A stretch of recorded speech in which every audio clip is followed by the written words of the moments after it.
स्वागत है आपका मोहो हेल्थ में। जब भी हम किसी बीमारी के बारे में सुनते हैं तो अक्सर एक शब्द बार बार सुनाई देता है, जर्म्स, माइक्रोब्स या माइक्रो ऑर्गेनिजम्स। आमतौर पर लोग इन शब्दों को सुनते ही बीमारी, संक्रमण और अस्पताल के बारे में सोचने लगते हैं। लेकिन क्या सच में सभी माइक्रो ऑर्गेनिजम्स हमारे दुश्मन होते हैं? अगर मैं आपसे कहूं कि इस समय आपके शरीर में जितनी मानव कोशिकाएं मौजूद हैं, लगभग उतने ही माइक्रो ऑर्गेनिजम्स भी मौजूद हैं, तो शायद आपको आश्चर्य होगा।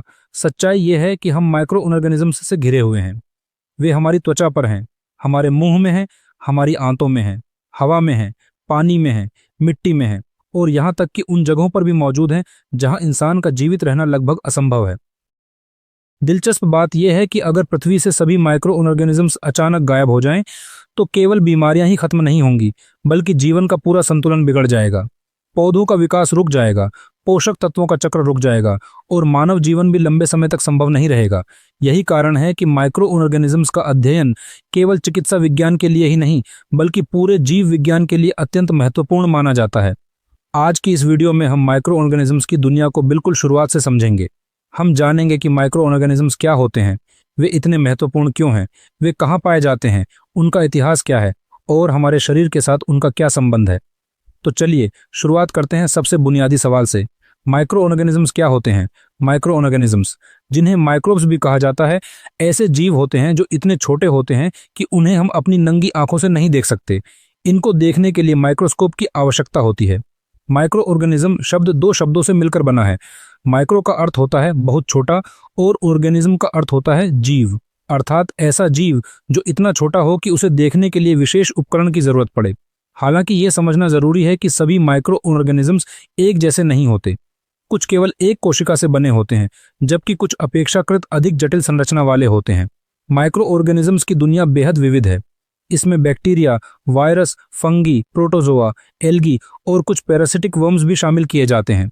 इन सभी की संरचना, कार्य और जीवन चक्र एक दूसरे से काफी अलग होते हैं। इन्हीं सूक्ष्म जीवों का अध्ययन करने वाली विज्ञान की शाखा को माइक्रोबायोलॉजी कहा जाता है।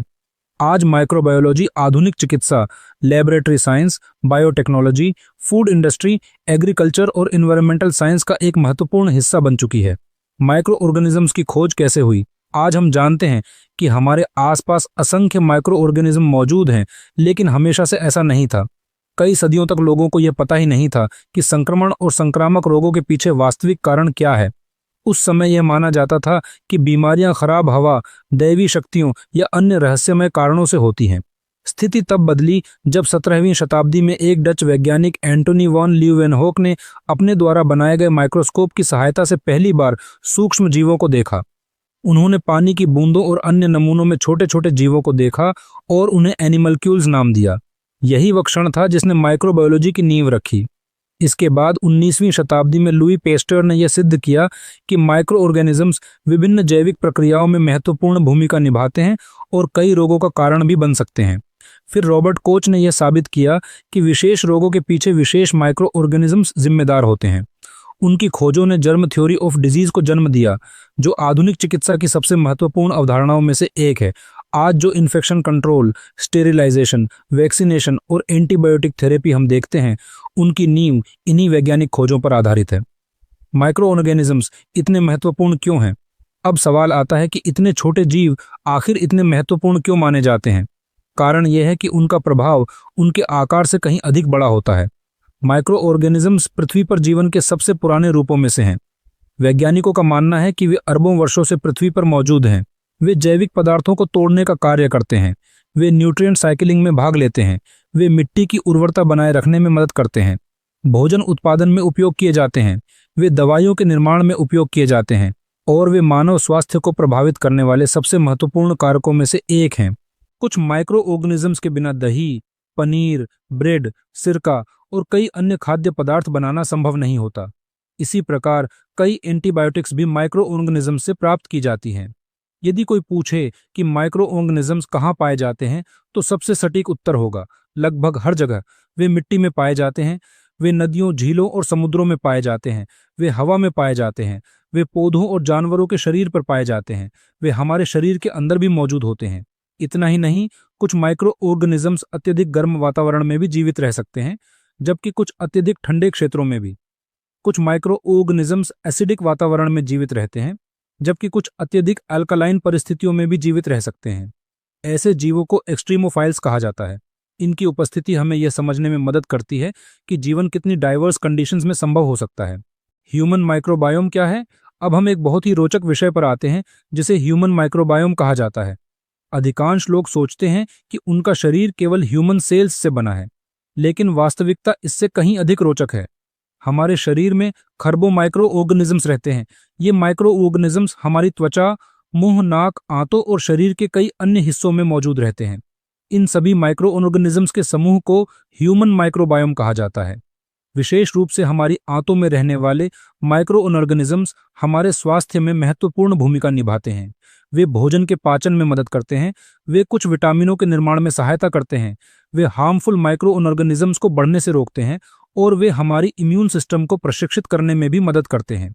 हाल के वर्षों में माइक्रोबायोम रिसर्च चिकित्सा विज्ञान का एक अत्यंत महत्वपूर्ण क्षेत्र बन चुका है, क्योंकि वैज्ञानिकों ने पाया है कि माइक्रोबायोम का संबंध केवल पाचन से ही नहीं, बल्कि इम्यूनिटी, मेटाबॉलिज्म और कुछ मानसिक स्वास्थ्य स्थितियों से भी हो सकता है। क्या सभी माइक्रो ऑर्गेनिजम्स हार्मफुल होते हैं? इस प्रश्न का उत्तर है बिल्कुल नहीं। वास्तव में अधिकांश माइक्रो ऑर्गेनिजम्स हमारे लिए हार्मफुल नहीं होते। कुछ बेनिफिशियल होते हैं, कुछ न्यूट्रल होते हैं, और केवल एक छोटा समूह ऐसा होता है जो रोग उत्पन्न कर सकता है। जो माइक्रो ऑर्गेनिजम्स रोग पैदा करते हैं उन्हें पैथोजेंस कहा जाता है। लेकिन यह समझना जरूरी है कि सभी बैक्टीरिया रोग पैदा नहीं करते और सभी फंगी या प्रोटोजोआ भी हार्मफुल नहीं होते। उदाहरण के लिए, हमारी आंतों में रहने वाले कई बैक्टीरिया हमारे स्वास्थ्य के लिए अत्यंत आवश्यक होते हैं। इसी कारण आधुनिक माइक्रोबायोलॉजी केवल रोगों का अध्ययन नहीं है, बल्कि माइक्रो ऑर्गेनिजम्स और जीवन के बीच संबंधों का अध्ययन भी है। तो अब तक हमने समझ लिया कि माइक्रो ऑर्गेनिजम्स क्या हैं, उनकी खोज कैसे हुई, वे इतने महत्वपूर्ण क्यों हैं और हमारे शरीर के साथ उनका क्या संबंध है। अगले भाग में हम माइक्रो ऑर्गेनिजम्स के प्रमुख प्रकारों, bacteria, virus, fungi, protozoa, algae और हेलमिन्थ्स को विस्तार से समझेंगे और जानेंगे कि इनकी स्ट्रक्चर, कैरेक्टरिस्टिक्स और चिकित्सा में क्या इंपॉर्टेंस है। वीडियो पसंद आया? लाइक और सब्सक्राइब करें। मिलते हैं अगले एपिसोड में।